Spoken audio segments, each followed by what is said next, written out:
The following program contains scenes and language of a frank and explicit nature. Discretion is advised.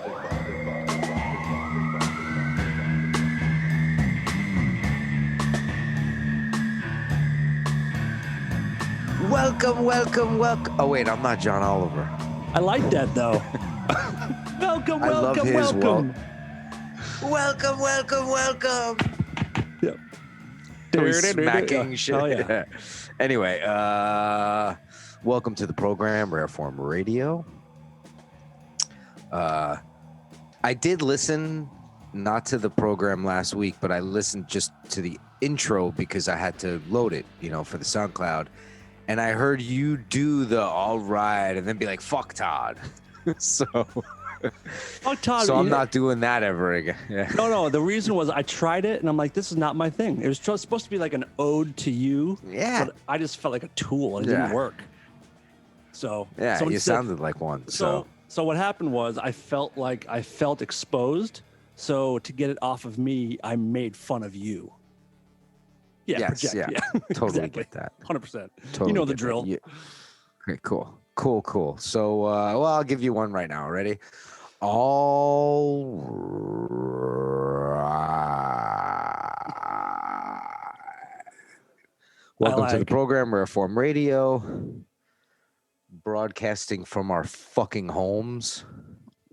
Dan Query and Zoomin' Newman, everybody. Zoomin' Newman. Yeah. I'm going to put an end to that shit tonight. Oh, no. Stick around till the end. Okay. So, how are you, Dan? What's going on with you? I'm good, man. I don't really have a whole lot of complaints. Life is good, I think, kind of. It could be a lot worse. I'm fine, I think. I'm really bored. I'm really bored. Am I freezing? You're freezing a lot right now. Yeah. Me. Not temperature-wise. Oh, okay, cool. Internet-wise. How does he World Wide know? Web-wise. All right, I'll try that then. You look chilly. Perhaps a shawl? Yeah, right. Actually, it is a little warm in here. Yeah, whatever. How are you? I am. I'm okay. I've been having a few experiences lately where, look, nobody wants to fucking talk about COVID anymore. Nobody wants to talk about quarantine anymore. Like, we're over it. It's gonna fucking spike. The world is fucked up. Blah blah blah blah. But the one thing that I will say, there's been like 2 or 3 instances in Los Angeles, anyway, that I've had where, restaurants are open. A lot of places open up their parking lots, and set tables out there, and it's all outdoor seating, and the inside thing is that was going on for a little while, but they fucking nixed that for now too. So the last night I'm at a restaurant with just me and my son. Me and Luca are out at a restaurant, Mexican restaurant, popular place right here in Los Angeles. And we're outside and seems pretty safe. Everybody's more than 6 feet apart, the tables and everything. And I say, hey, can we get some water after we ordered? Sure, no problem. 5 minutes come by, 10 minutes go by. Hey, can we get some water? Sure, no problem. Oh, the guy didn't bring it? No, he didn't bring it. Okay, no problem. Our food comes, and I'm like, hey, bro, there's a new guy bringing the food. I'm like, hey, bro, can we get some water? I asked 2 other guys already. Oh, yeah, no problem. Bring it right out. And then I watch it. I see him.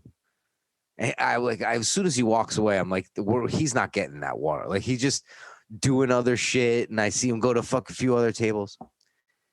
And it's just water. Like, you should just bring it anyway, but yeah, okay, you can give me the whole LA has a water shortage, you have to ask for it. Well, I asked for it 3 times already. Right. So we're halfway through our meal, and I go, hey, bro, come here. I'm like, I've asked 3 different guys for water. Wait, you have your meal already? Yeah, we have our food already. We're halfway through. I'm like, I've asked 3 guys for water. I was like, not for nothing, we're eating Mexican food with hot sauce on it. Like, can we get some water? And he's like, oh, well, we're, you got to have a little patience because No. of COVID. And I'm like, no, bro. I could see Luca getting uncomfortable. Like, he's like, fuck, Dad's going to say something. Listen, if you know Todd, we are all Luca. Yeah, all yeah. of us. Yeah. And I'm like, look, bro, don't give me this is COVID shit. I'm like, you guys are fully staffed. You have less tables outside than you would have in a packed restaurant right now, because the place that we went to has multiple rooms. It's very big. It's very crowded. It's very busy, and they're always on it. And I'm like, you have less tables, and there's 30 fucking guys working here. Like, it's not like I see one per. It's just two of us, and I'm like, I'll have a heart when I see we're in a restaurant and there's two people working the whole place. Yeah. Like, there's only two of them. I'll get up and get it myself if I see the pitcher of water or whatever. There's 30 fucking guys working. He's like, well, you have to have a little patience because it's COVID. And I go, no, fuck that. If you guys can't serve water, you guys should not be open for business. I'm like, businesses are legitimately tanking because of this shit. Your business is going to tank because nobody's fucking working in here. Like, just because we're outside doesn't mean like you be all lackadaisical. And I start getting into it. And like, I could just tell he behind his face mask and he's got the plastic, and I could just see him seething underneath all of it. And I'm like, you know what? Instead of arguing about it, you could just get us some water. How about that? You're and then I left completely right. And then I left a healthier tip, like even bigger, like, here you go, you fucking jerk off. I hope you fucking choke on it. But I've noticed that the COVID excuse is getting thrown around way too flippantly in this country. I don't know what it's like in the rest of the world for our Slovakian listeners. I don't know what it's like. But there seems to be, and this is not the first time that this has happened. It happened, remember when I went to the glasses place and she's like, you have to understand with COVID. And I'm like, I called. What do you mean understand? Like, you told me to come in. Yeah. What is that? What does COVID have to do with anything? So I'm getting really annoyed at this.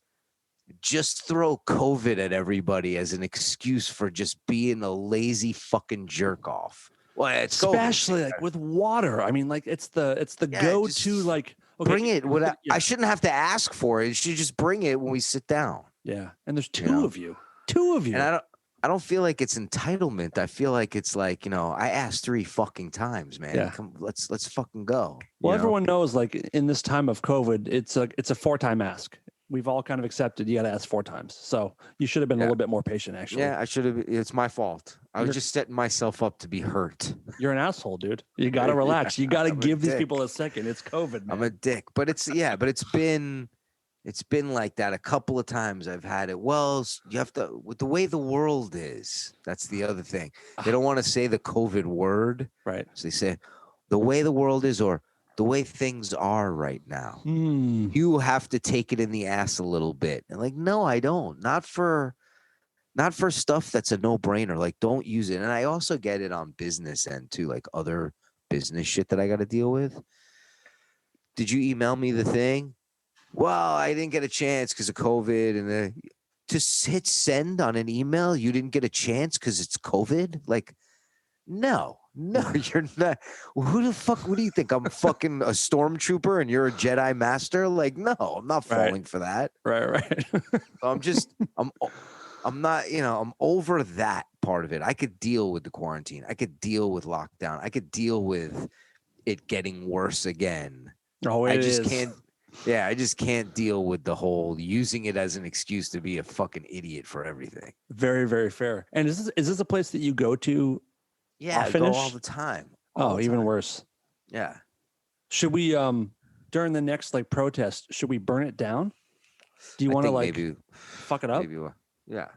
I'm in, man. Just not us necessarily, but just like stand to the side and then just you see a couple of unsavory guys doing that kind of stuff and you just be like, yeah, bro, racists own that place. Yeah.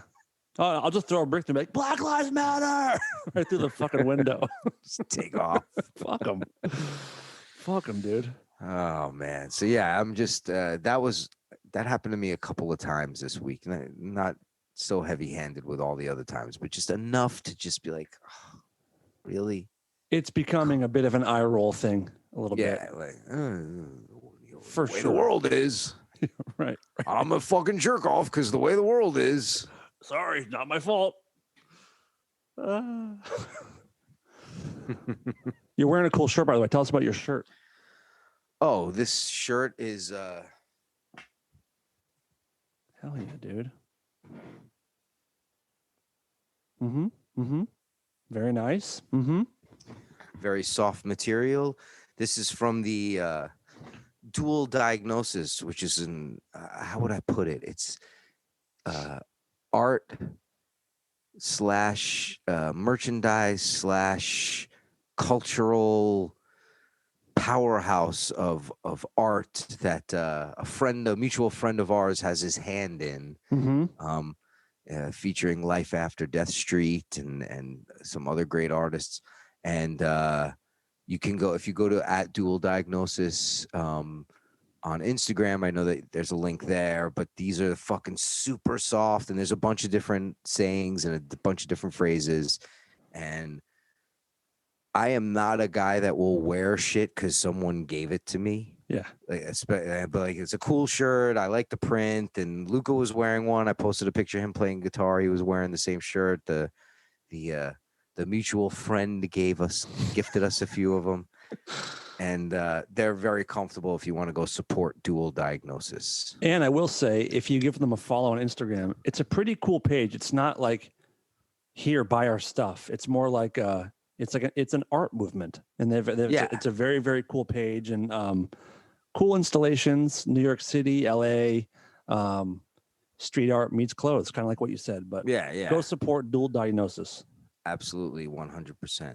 I will say that all of the proceeds go to mental health. That's not true, but I'm just saying it. It is a for-profit business. I think a lot of it does. So, oh, does it really? I was just kidding. I think it does. Oh, great. Good. They don't not all of it. Right. I don't know. I'm talking out of my ass too. I do know that 50-50. on the recent Saturday Night Live appearance, Taylor Hawkins wore one. The same exact shirt I'm wearing. Yep. They're super cool. They're super comfortable. So go support that. How's your art life this last since a couple weeks ago? I'm working on a couple of things. I just sent you a picture. I'll take a nice picture and send that. That's a little deviation from what I've been doing, which was basically something beautiful that was awesome and went awry. And I just was like, and I was like, oh, it doesn't look that bad like that either. And added a few drips here and a few splatters there. And I was like, I think I'll let this go out of my hands at this point. So. But I painted a few things, and I have a bunch of backgrounds done that I'm going to paint over this week. So yeah, I've been painting a lot. Yeah, I like this new one. Like I said, dude, it's a different feel. It still has the Newman thing, but it's a different. I think because it's a lighter background, it has a different like overall emotion to it. That background I had painted for a couple of weeks, and then I had a very specific thing I was going to do for it, and that's what I fucked up. Okay, like. You'll be doing something that's kind of intricate, and then you just drip something on it. You're like, fuck. And then you try and fix it, and it looks stupid because you could tell it was trying to fix it. And then you just fuck. And I was going to just start the whole thing from scratch over and do my original idea, but I'll just do that on something else. I like it. But is there ever a time where you can drip some paint on and scrape it off before it stays, or once it's on, it's on? It depends the canvas. It depends upon the paint. And there's been like that hand and heart that's very more literal drawn, the hand and stuff. I fucked that up a bunch of times and would just go over the mistakes with a color. Yep. And then redo it. Yep. So it's like band-aiding, I guess. I'm just trying shit out, man. I'm no fucking Picasso. Dude, no. I'm not gonna let you do that. I talked to you the other night, and I told you that I'm not an art expert, but I told you and I told my wife, I said, I think that Todd is my favorite artist I've ever seen. Thank you. I appreciate that, Yeah, man. I mean- I don't feel that way, like, because I just am doing this to just fucking. If you did feel that way, you'd be a fucking asshole. So I'm happy that you don't. Yeah. Look at how awesome this thing is. You see that drip right there? Like, No, I but like, can't. literally, my wife and I, we sat on the couch this last weekend and pulled up Instagram, and we like screen shared it to the TV and had like a Todd Newman art show in our living room, just like zooming in and looking at details. And it was, I'm really, really, really proud of you. I really love it. Thank you. Of course. I appreciate that. I appreciate that. Yeah, I've been loving doing it. It's a love-hate thing because I get super frustrated too, but Of course. it's been a good little outlet. It's something I always wanted to do. So Well, good for you. I'm into it. thank you. Thank you. On a shift, I texted you a video. I would like you to, well, it's like 3 minutes long. We can watch it in real time and hold it to the mic so you can hear it. But if it's too long, I'll trim it in the video or the podcast. But I love it. All right, let me pull it up here. It's a video from the 1970s in Oregon. All right, so make sure my volume is up here.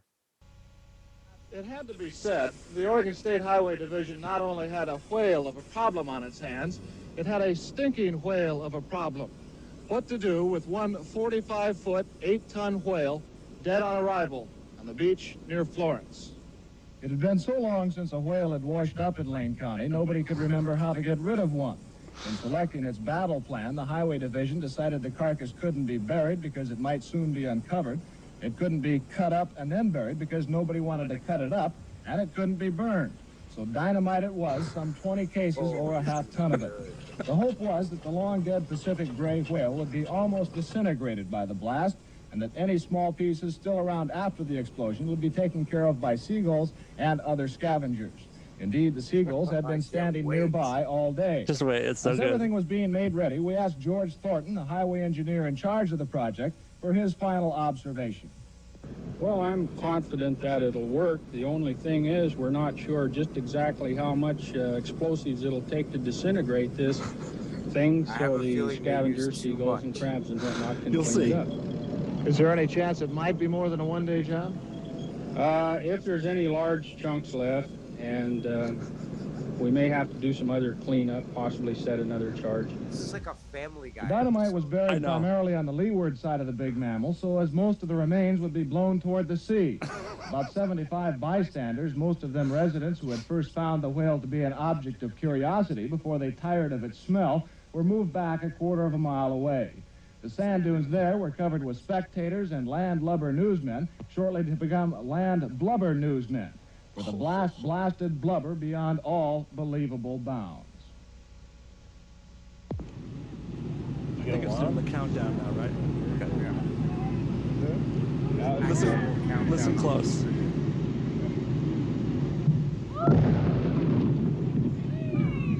Listen. All right, Fred, you can take your hands out of your ears. People are running for their lives. Here comes pieces of... There's huge chunks just pummeling. Our cameras stopped rolling immediately after the blast. The humor of the entire situation suddenly gave way to a run for survival as huge chunks of whale blubber fell everywhere. Pieces of meat passed high over our heads while others were falling at our feet. The dunes were rapidly evacuated as spectators escaped both the falling debris and the overwhelming smell. A parked car over a quarter of a mile from the blast site was the target of one large chunk. Oh The my passenger God! It compartment destroyed a literally car smashed. like a mile Fortunately, away. no human was hit as badly as the car. However, everyone on the scene was covered with small particles of dead whale. As for the success of Dead the effort, whale. the seagulls who were supposed to clean things up were nowhere in sight, either scared away by the explosion or kept away by the smell. That didn't really matter. The remaining chunks were of such a size that no respectable seagull would attempt to tackle anyway. As darkness began to set in, the highway crews were back on the beach burying the remains, including a large piece of the carcass which never left the blast site. It might be concluded that should a whale ever wash ashore in Lane County again, those in charge will not only remember what to do, they'll certainly remember what not to do. Dude, okay. So at the end of the video, they're showing like a fucking bulldozer trying to push. It's almost all still there. Yeah. An enormous part of the whale just stayed on the beach. All of it didn't make a dent on the actual whale. It just all the little extras just got blown everywhere to bits. Then there's a huge chunk, like just well, with COVID, you gotta expect. There you We go. can't do it properly with COVID. I just love the plan was like dead whale on the beach. Let's blow it up. It should vaporize the entire thing. If there's any little pieces left, the gulls will get it, no problem. And like all it did was destroy vehicles and like send people running for their lives. I mean, when you cut the video in, you'll see the whale is fully intact, other than thousands of pounds of excess that it just. But the whole thing is still there in the middle, and like shit flew a mile away. Yeah, and you'll see the video. Dan is going to cut the video in, but there's literally like sunroofs, like roofs of cars, just fucking. The windows are blown out from whale chunk. I love these things when like people have a really good idea to fix a problem, and it just like makes things so much worse. Yeah, it goes back to my whole thing of people are fucking stupid. Yeah. I've told the story before. I remember. Go ahead. It seemed more like they were like, that closet full of explosives. Maybe we could use it. Like they just wanted to blow something up so badly that they were like, this'll do it. Like the dynamite was due to expire in a few weeks, and they got to like, we got to use that dynamite anyway. We got to use it. Thank God this whale is here. I think I've told the story before, but when I was growing up, there's a bunch of tunnels, like underground tunnels in Boston, and a tractor trailer had gone into the wrong tunnel where it wouldn't fit, and it got stuck. It was too tall, and it got like crammed and rammed in the tunnel, and they couldn't figure out how to get the fucking thing out of there. So they had a bunch of like engineers from MIT come and be like, how do we solve this problem? How do we get this thing out of here?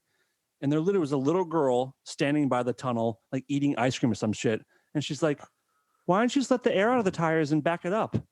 And everyone was like, oh my God. Yeah, that's exactly what we're going to do. And that's what they did. The engineers were like, how do we mathematically? And she's like, just let the air out and back it up. We could blow the overpass up with dynamite. We'll just rebuild. We'll rebuild it. Call Oregon. The birds will eat whatever the they rest blow of the up. Concrete. Oh, it's just amazing. Like so fucking funny. Like kids are just so like literal. Their brains are not clogged up with ideas yet. Yeah. They might be the best problem solvers that we have. Yeah. Kids should run the world. Doogie Howsers. Do we have any listener questions tonight? Yes, we do. I also would like to take a minute to welcome and thank our new Patreon subscribers, our dick fucks, as Todd has lovingly called them, and I think they've grown to really appreciate that name. They're great. They're latching onto it. The funniest part about that is I don't even remember saying that. I know. It's incredible. It's incredible. One of your best contributions to the show. The $20 subscription people, Diana Langford, Kim Subai, Aaron Sheehan has upgraded from 10 to 20. Thank you very much for that. Our new $10 folks, Alan Robinson, Dave Murphy, appreciate it. And this is wonderful. Thank Greg Medina, who has offered $50 a month just for no reason, just an extra bit. So we might give him his own tier, the Greg Medina tier. And if anyone wants to match it, they take over the name, possibly. I don't know. It's a fun game. Way. But thank you guys very much. We appreciate it. Thank you. People are appreciating the Patreon stuff. We had a wild one last week. We had we did an extra hour and 10 minutes on this sociopath that Lisa and I have in common, a guy who goes nuts, like posting stuff on Facebook and everything. But that story... Is his name Dan Cleary? I'm not at liberty to say, and I'd rather not talk about it. But so we did the show last week and talked about this guy, and on the Patreon extra, the director's cut. And that story has taken a horrible turn since we talked about it. So I may pull that. How so? I can't get into it, but I might have to pull that episode from Patreon. Really? I'll tell you off the air, but yeah. It got like to me. Well, you can't just. you can't leave me just hanging like this. So let me get some clues here. It went sideways because the person involved got wind of it, or No. Yeah. Okay. So, in my opinion, the turn has gotten much more funny. Like people like you and me, we were like, it couldn't be a better turn. But for this guy, it's taken a much more almost tragic turn. Oh, really? Because people are blasting him about it? Is that what's going on? No, just because his psychosis has gotten worse and worse. So he took his psychosis to the next level, like the day after we posted this episode. And he's currently not a man who is free to walk around society at the moment. Gotcha. I'll tell you more later, but it's crazy. If he watches this episode, just know I wasn't here last week. Yeah. so don't fucking come to me with that shit. Don't kill Todd, whatever you do. And he's the guy that might. So anyway, Gotcha. If you're listening to this now, that episode is probably gone from Patreon, but there's more coming. So thank you very much. Listener questions. Let's see what we got here. You have reached the voicemail box of Rare Form Radio. Please leave a message after the tone. So our favorite name of our favorite fan, Rob Van Halen, sent in a bunch of questions. So we'll do his questions tonight. Okay. He said, thanks for the great Patreon material. Looking forward to the future of the show. Not sure if any of these are usable, but here are some questions. We'll start here. What is your best cold sweat inducing explosive diarrhea story? I forget the comedian, but someone said it's like your ass knows that you're close to home when these things happen. Usually may have been covered, but everyone has multiple good stories. Do you have one offhand? Shit. Literally. I don't have one about me. Oh, but I have one. I have ones I've been around before. You got one offhand? I had an experience once where a friend of mine, we were playing sports outside. I don't even remember what we were playing, but it was like an organized thing. And he kept asking the coach, like, telling him, I don't feel good. I don't feel good. I don't feel good. And then the coach was getting mad, like thinking he was just being lazy and didn't want to do the training or something like that. And then he just had explosive diarrhea right there on the field. And I felt terrible. It wasn't funny. You know what I mean? Like in front of everybody. And it was like, no one faulted him.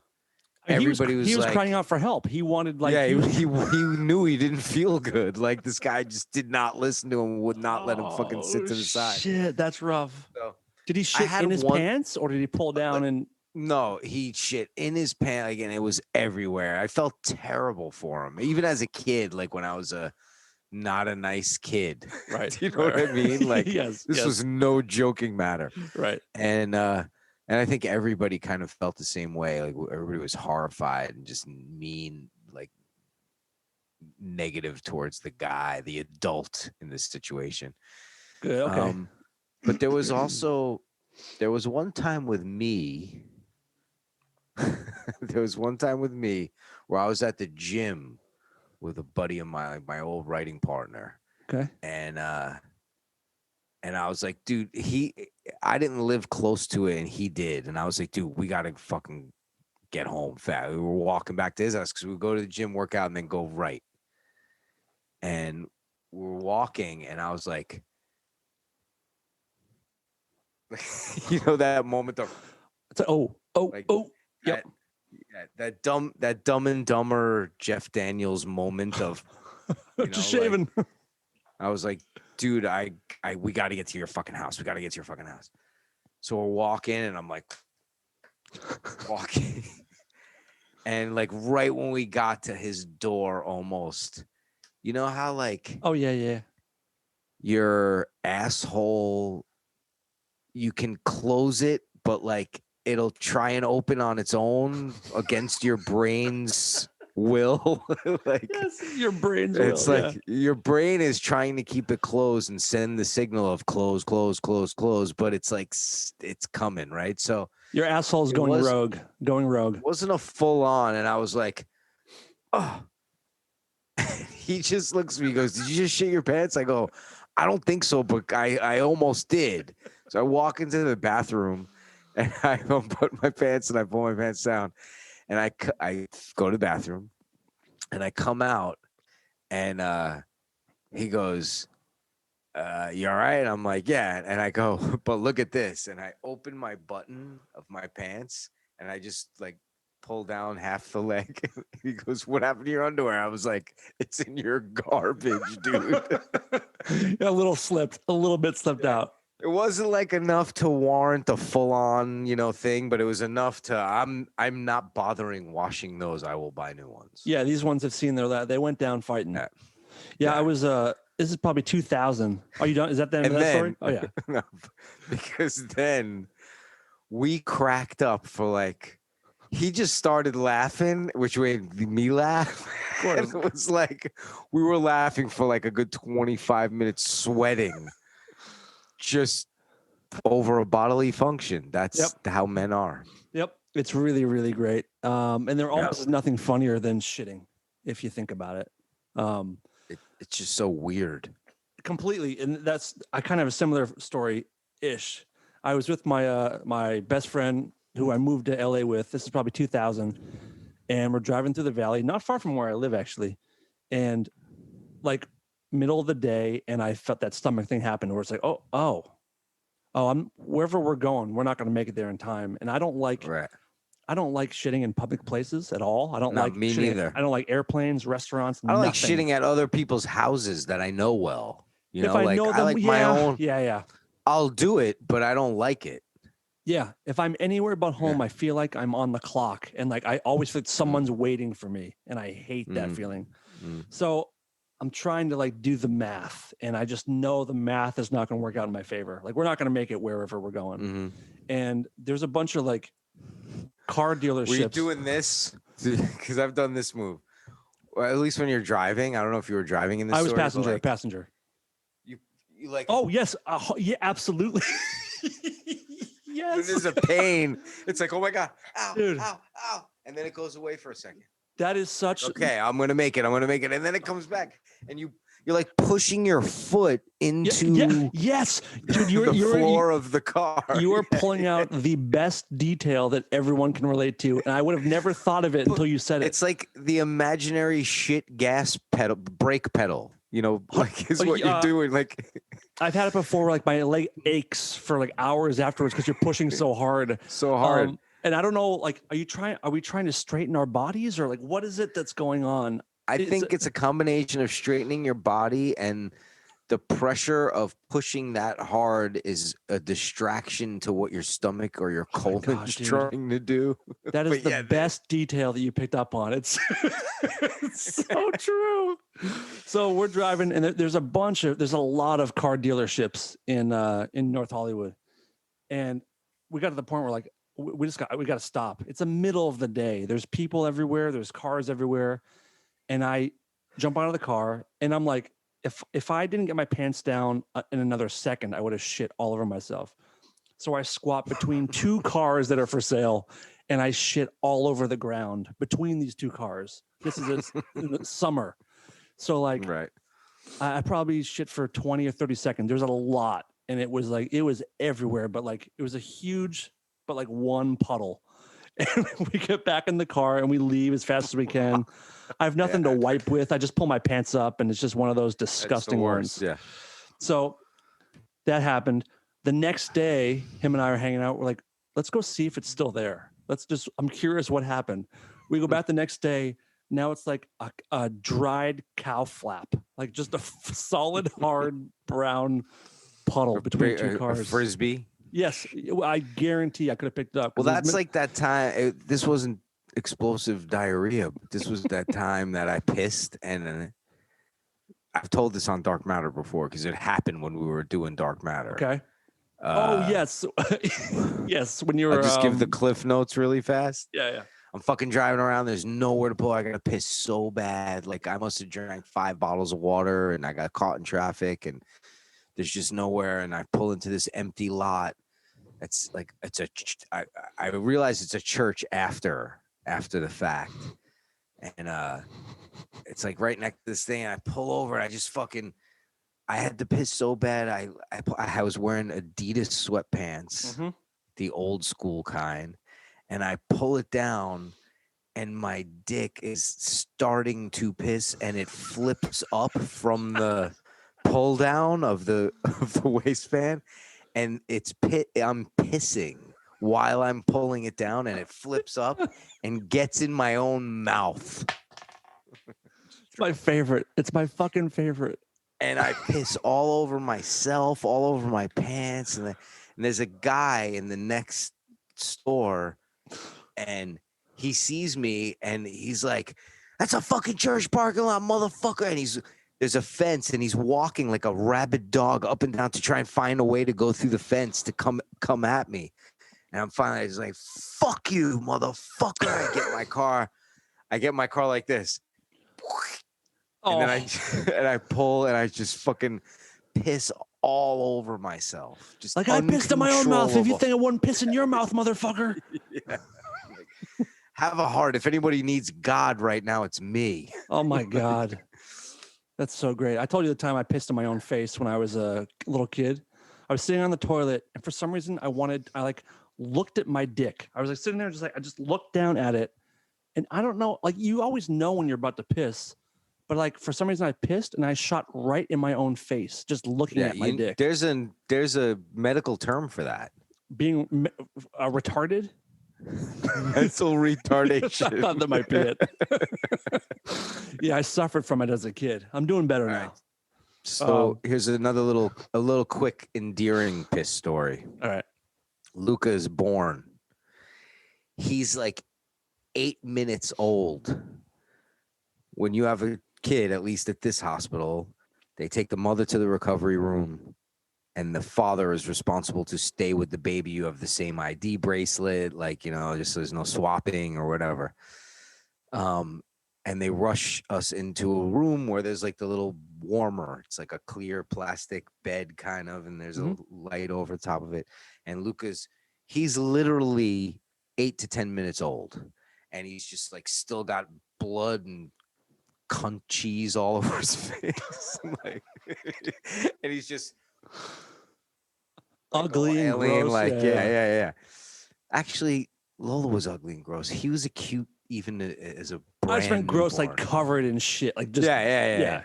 So anyway, but most of them are gross when they're first out. So ET, all of them look like ET. Yeah. So the nurse comes over and she's like, "Look, we have an emergency.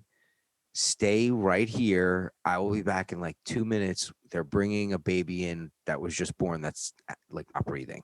Okay. Like, sure, go ahead, So they fucking rush this other infant in, and there's like a team of doctors around it, and like I could see the baby. It's like it's like blue kind of. Oh, I'm like, oh my God. It ended up being okay. Like okay. They ended up, apparently what was going on was something they encounter a lot. They just had to fix it right away. And like my baby was healthy and fine. So I'm looking. Now Luca's here in the thing. He's completely naked, just like fucking, oh my God, I'm born. What is everything? Yeah, what is this? Right. So, and I'm looking, and there's like a crowd of nurses and doctors around, and I'm looking like this.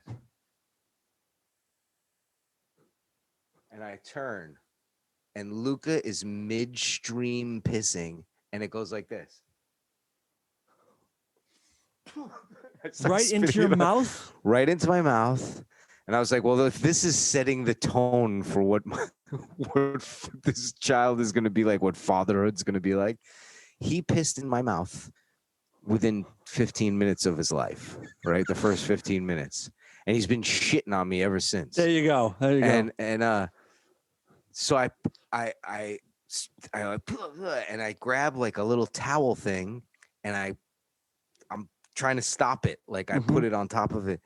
And I'm looking around, like embarrassed, like, oh, I should clean this up, like like he did something wrong, like, right. Like I'm sure they deal with this all the time. And like, if you know anything about for the parents out there listening, especially with boys, always to cover it when you're changing a diaper, whatever, because boys will, from that little tiny thing, they will piss. It looks like an Olympic fucking Oh, you know, yeah. like a fucking shot put Like distance. the long piss. toss of piss. Right. So you always cover it, you know, or I'm like holding my hand at first and I grab the thing and I'm like, oh man, are we in trouble? Like, Dude, that's my reaction. Are we in trouble? A good dad would have just covered it with your mouth. Just take all of it, just to keep the Take mess all from going on the floor. I got it. When I was a newborn, my mom was in labor for a long time. Like it was a long one, and Right. so That's because mongoloid babies are hard to deliver. Okay, go ahead. Cool. Thanks. So the first thing she wanted to do after like being in labor for hours was eat. So they bring her food in and they bring me in, and she was going to change me for the first time. And she's changing me. And the first thing I did for my mom, much like Luca, is I did an arc piss right into her dinner, all over her food.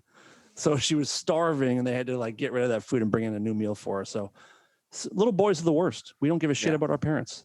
Yeah. That's basically the moral of the story there. That's the moral of the story. Okay, next question. Even us mongoloids.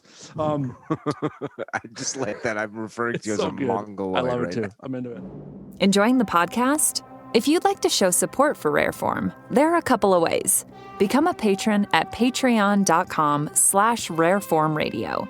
Make a one-time donation or choose from a few subscription levels paid monthly for extra benefits. Those extra benefits include bonus episodes not available to the public, exclusive live streams, more interactions with the gang, along with other special perks that will change over time. Choose your level of donation and know that your contributions go to keeping the show running and growing, paying crews behind the scenes, and just supporting independent artists. That's patreon.com/rareformradio. You can also get Rareform merch by going to rareformradio.threadless.com. T-shirts, hoodies, mugs, all kinds of silly shit. We're constantly adding new things and limited time only goodies. That's rareformradio.threadless.com. You can also help build the show by subscribing, leaving a review, and most importantly, leaving us a rating on iTunes and Spotify, or wherever you get your podcasts. Lastly, follow the show on Twitter and Instagram by searching @RareformRadio. Thanks for supporting independent entertainment. Did Todd ever go to early old school raves? Any crazy experiences if he did? Dan, same question, but I don't picture him being into that scene, and I don't know Frank's age, but he appears to be too youthful for that time period.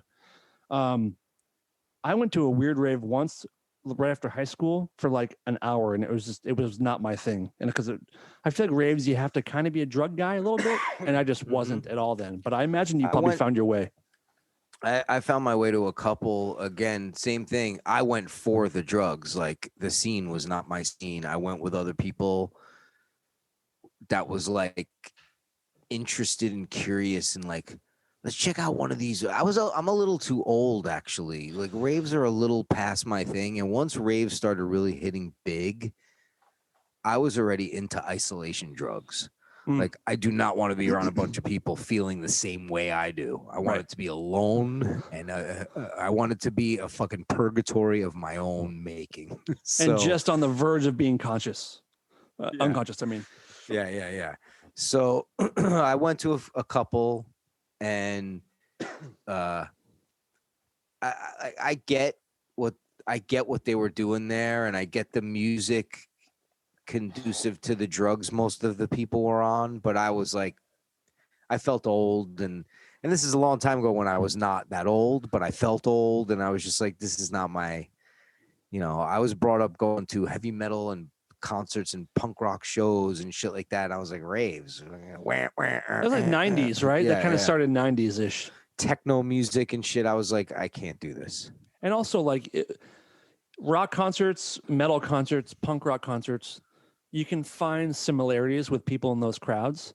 There's a certain kind of rave culture people that are those are not people that you're just going to kind of make friends with. It's a different, it's a different headspace.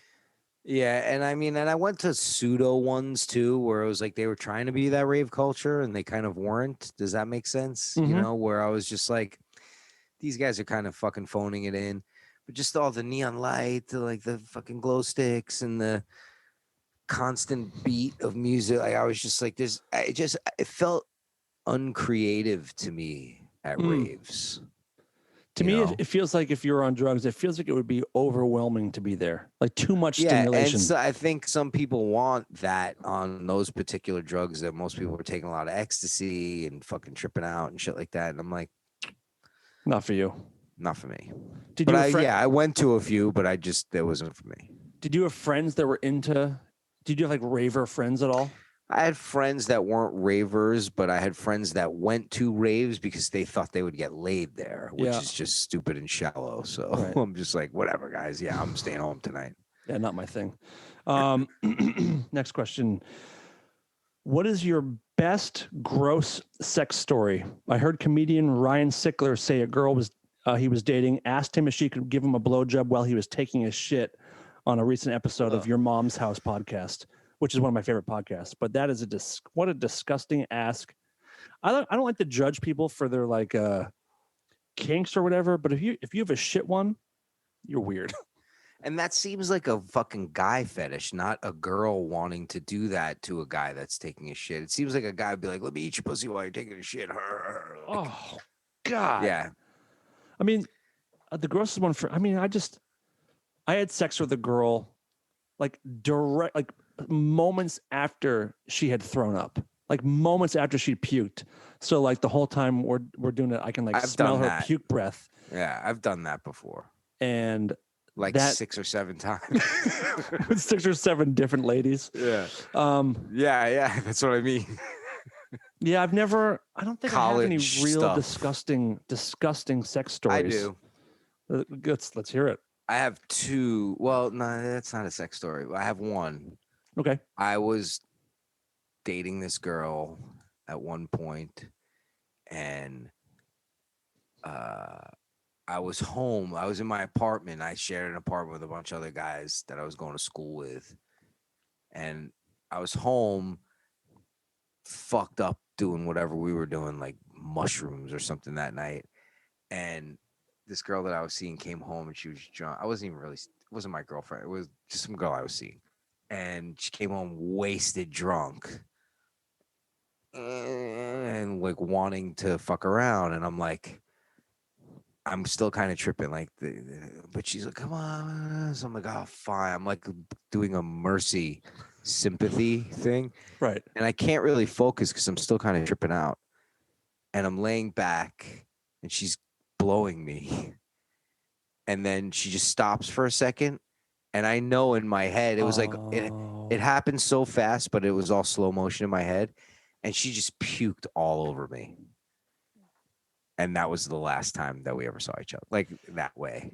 Did she finish, or was the puking the end of the act, or did she like? It was in the middle. Oh, you guys kept going afterwards? No, okay.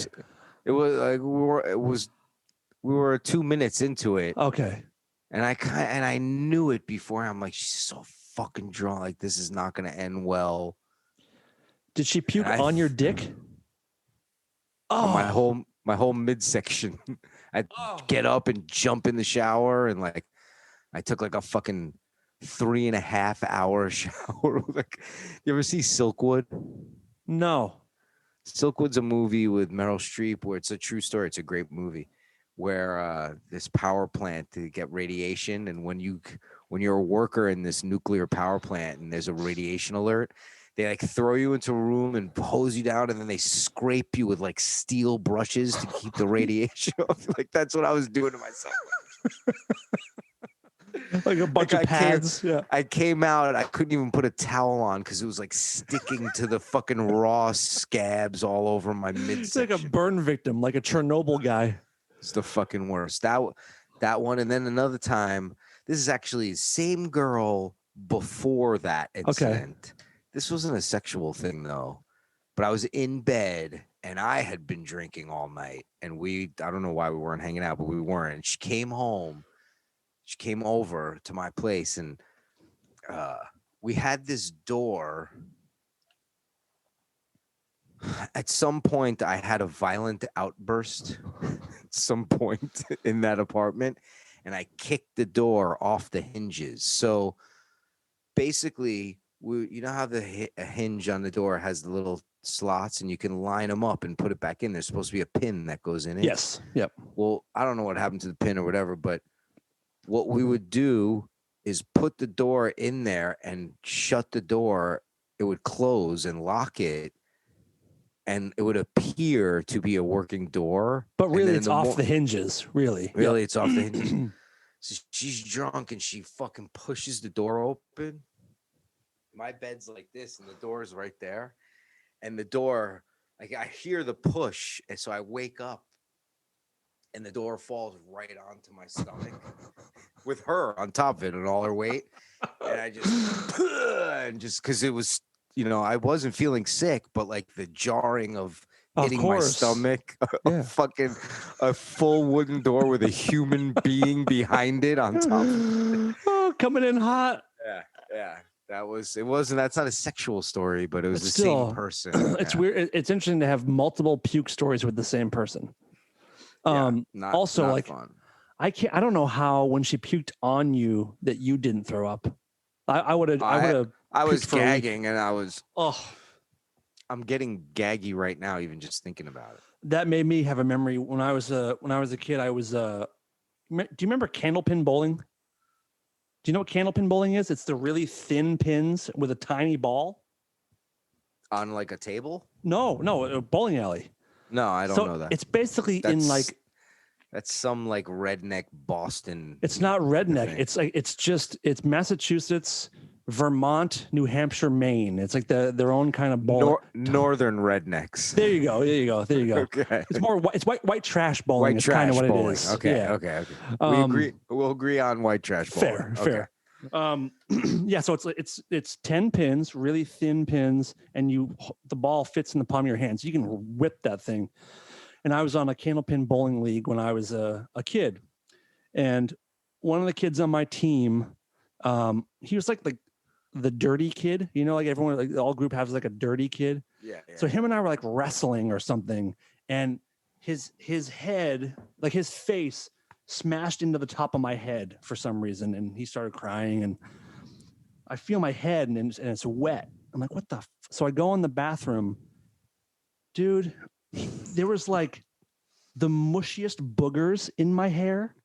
So I'm trying to pull them out of my hair, like because like it's someone else's boogers between my fingers.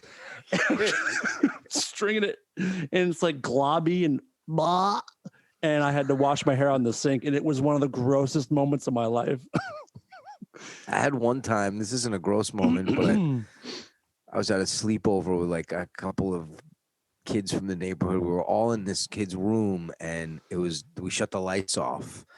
And this one dude was wearing roller skates inside the room. Okay. And we shut the lights. It's fucking pitch black, and people are like pushing each other and throwing shit. And this kid, trips over something, falls, and I'm like, fuck. And I get my head up. I get up, and I'm like, fuck, that hurt. What the fuck is that? We turn the lights on.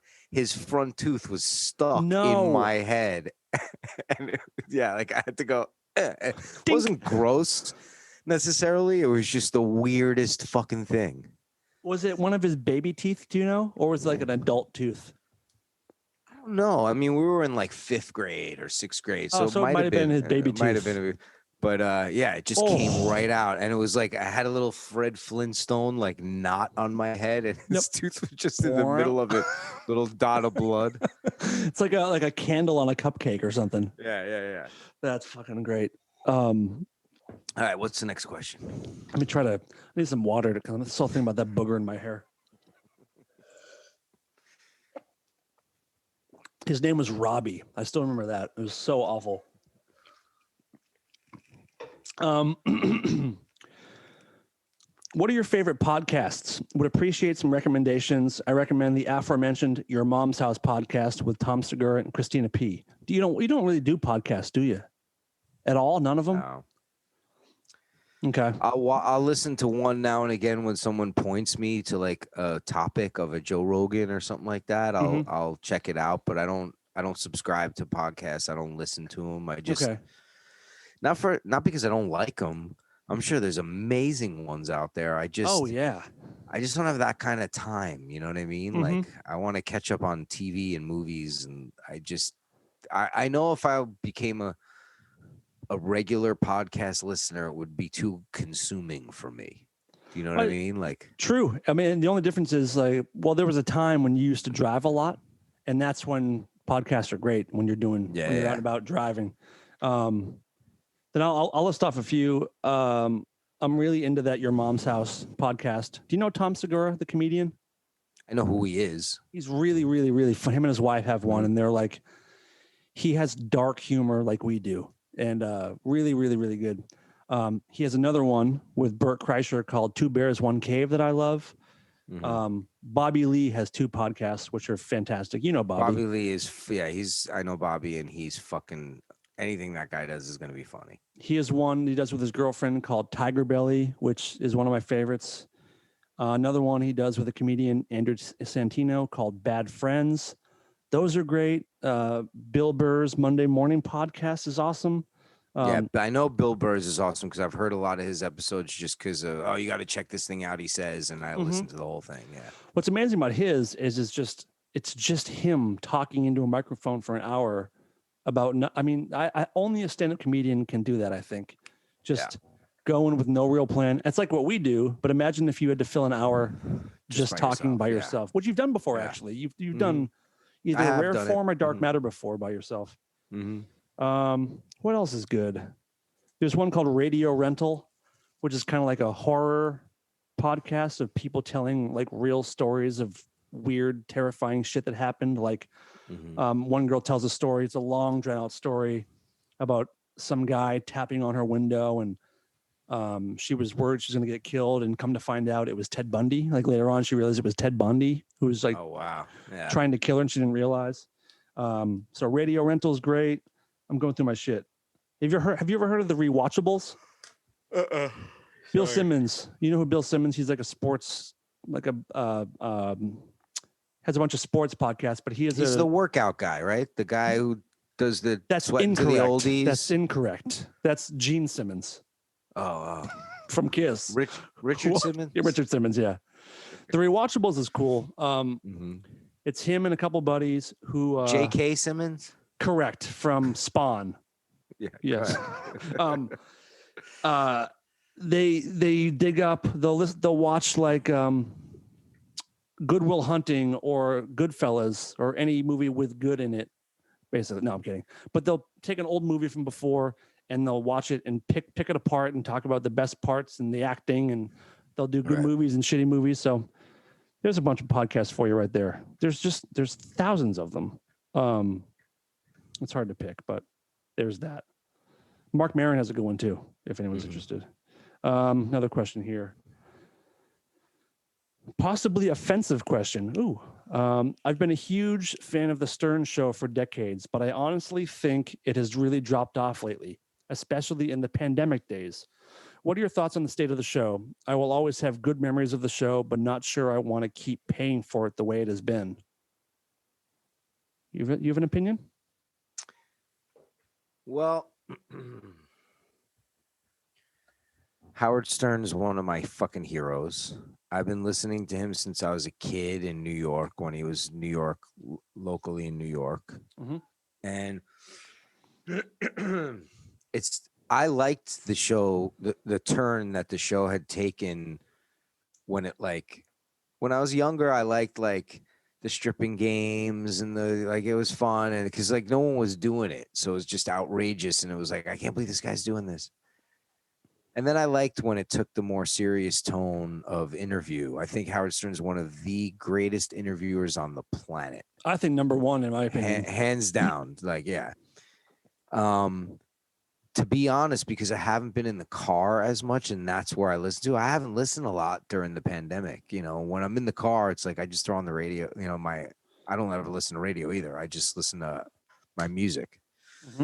So I don't know if it took. I don't know about the turn it took pandemic wise. I can't speak to that, but I found myself in the last few years really digging the interview stuff, and not so much when it's like banter between Benji and the guys, and it's funny, but I was like, well, let's get to the interview.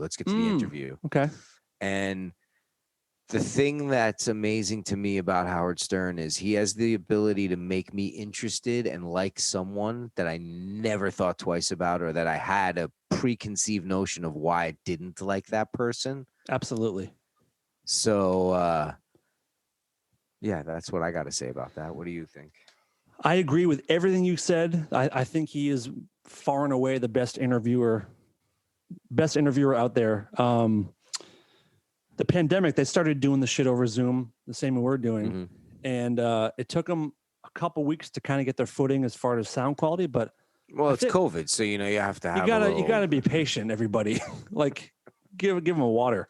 But I think they're right back to where they were. I think he's still doing great interviews over Zoom. It's the energy is different because all the peripheral characters, the Sal and the Richard and the Baba Booey, are all home on Zoom. But I think it's just as good as ever. I don't think they missed anything. My favorite era is with Artie. Artie Lang was my favorite. Artie Lang was great. Yeah. Yep, that was my favorite window of the Stern Show. But yeah, I don't think Howard's missed a beat, and I hope he resigns soon, because otherwise he's done. I think in December his contract is up. But I'm sure this is every time his contract is up, he's done, and he doesn't leave. That's the so game. Hopefully that'll be the case. Let's see. We have one more question, and then we'll wrap it up. The thing I respect about you guys is that you have no fear of crossing lines. But is there any topic where you may actually get offended? I don't know. I don't think there's a topic or anything that like you could say to me where I would get offended. Yeah, I don't know. There's topics I don't like to talk about, but to be truly offended, fuck, I don't think so. I mean, have we discussed things that you don't want to talk about? Is there stuff? No, I just won't talk about it. Oh, gotcha. You know what I mean? Like sexual preference, that kind of stuff. Yeah. Everybody knows what I need to talk about it for. Right, it's obvious. It is so obvious. Have we talked about the gay accent before? The gay voice? Your gay voice? No. Todd, please. Everybody knew that you. We can't end the show like this. It's a whole other thing. I want someone to do an 8-hour documentary about what the gay voice is all about and where it comes from. I want to know why it is. Well, I think again, this is totally opinionated. Okay. This is not backed up by fact at all. We don't like facts here. Observation and experience. Todd's fake news corner. There are definitely, my brother's gay, and there are definitely people who you could see them coming down the street and they're gay by their body language, by the way they even look, a physical type sometimes. Not all gay people are like that, but some are, and I do believe they're just born that way. Like that's their natural state. There's nothing wrong with that. That's just who they are. Agreed. I don't know that. I'm sure the world is changing rapidly and stuff, but when I was a kid, I'm sure that there were people who knew that they were gay that curtailed their accent or their, you know what I mean? Like, or tried to fit in better, which is just a shame and stupid that they had to deal with that fucking torture. And I saw that firsthand growing up in my house, you know what I mean? But I don't know if it comes from a place like, this is where I grew up, so I have this accent. I used to have a very thick New York accent when I first moved out here. And it's not that people made fun of it. It's just that it was so noticeable that like every person had to be like, yeah, yo. And I kind of curtailed it on purpose. Like, right. I just don't want to fucking hear it anymore. You want to blend in a little bit because you're sick of hearing it. Yeah.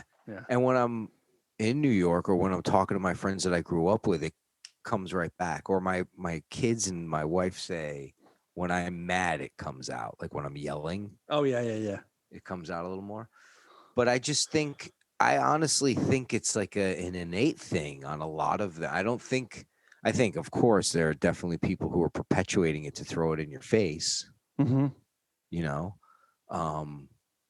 But I don't know. I don't know where it comes from, but I think it's an innate thing. I don't think it's necessarily a thing like where it was born from here and it spread throughout the world and that became the voice. You know, I think the people who have that cadence Mm-hmm. just always talk like that. You know what I mean? Could it be a way, like a subliminal way of letting others know that you are? Could be. I don't know, it's so interesting to me. Like, is it where it comes from and how like if you're growing up either pretending to be straight or you don't realize you're gay yet, you don't have that affect. But like when you come out, and maybe it's just the group, then when you're hanging out all the time with other gay people, you get it. But Yeah. it's very interesting to me. Yeah. I don't know. So I was just babbling basically I love it. to fill time. All right. Well, cool. All right. Good Well, show. I have something to talk about actually. All right. Hang on one second. Mhm. I know you're gonna insert this picture that I'm gonna show. Oh, I'll show it to yes. camera right now. Okay, so this is difficult. I'm gonna be real here for a second. I am going to be taking. How do I put this, Dan? Help me a little bit. A leave of absence? An indefinite leave of absence from Mhm. Rare Form Radio. Mhm. Dan is going to keep things going. Are you not? I am, as best I can. Yep. Dan is going to keep things going for you, and I will try to pop in from time to time, but I just got other stuff that I have to tend to. And Dan and I have had many conversations about this, and I'm going to take a break for a while. And I want to talk about the reason why, but even before that, I do want to say sincerely, from Dark Matter to Rare Form Radio and everything else that we've done, the caricature of me being a dick or whatever, I'll let that go for right now. I am truly grateful that we had an audience that dug what we were doing, and I appreciate every single fucking person that listened to us as an audience member. And I need to take a break. So I am going to do so. I don't know how long that'll be or not. And the thing that, if you want to know the thing that pushed me over the edge, it came to my attention due to our popularity that there's this guy. Do you know who the Kardashians are? Have you ever heard of the Kardashians, Dan? I don't think so. It doesn't ring a bell. Kardashians are this family in Los Angeles that are, they're trendsetters and influencers, and they've turned their family into this $1 million money making machine, basically. And they have a son. I'll Google him and see if I can find something. Yeah, and the son, Rob Kardashian, apparently is a huge fan, especially of mine. And a friend had sent me this picture, which I'll show to the camera right now. I don't know if you could see that. Oh, yeah. Yep. So apparently Rob Kardashian got a tattoo of me. Oh, my God. That's really touching. I can't even keep a straight face. Take two. Take two.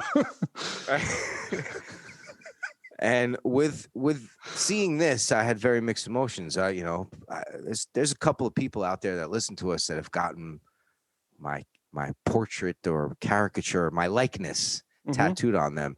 And that's the biggest compliment that I could ever fucking get. In fact, I'm a little pissed that more people didn't get my fucking face tattooed on their body.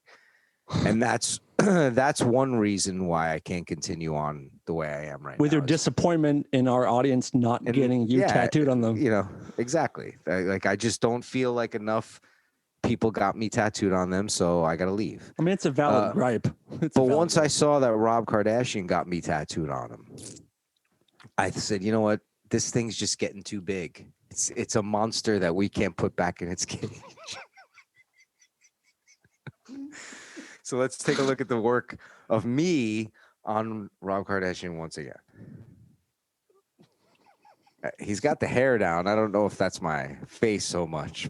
It's like you if you had like a allergic reaction to some food or something. Yeah, but it's good.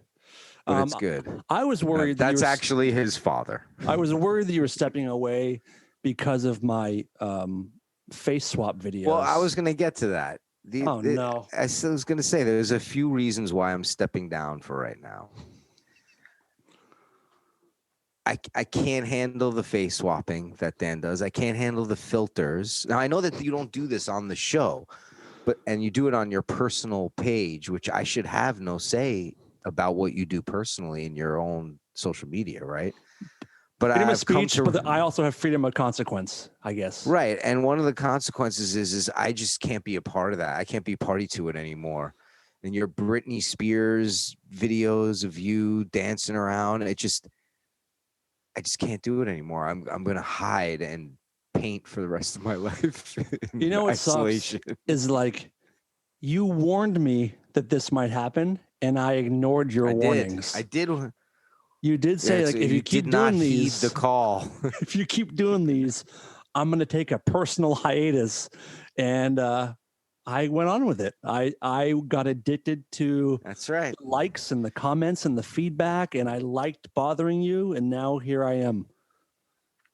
That's right, and the Zoom and Newman comments too. You got to admit that Zoom and Newman is pretty good.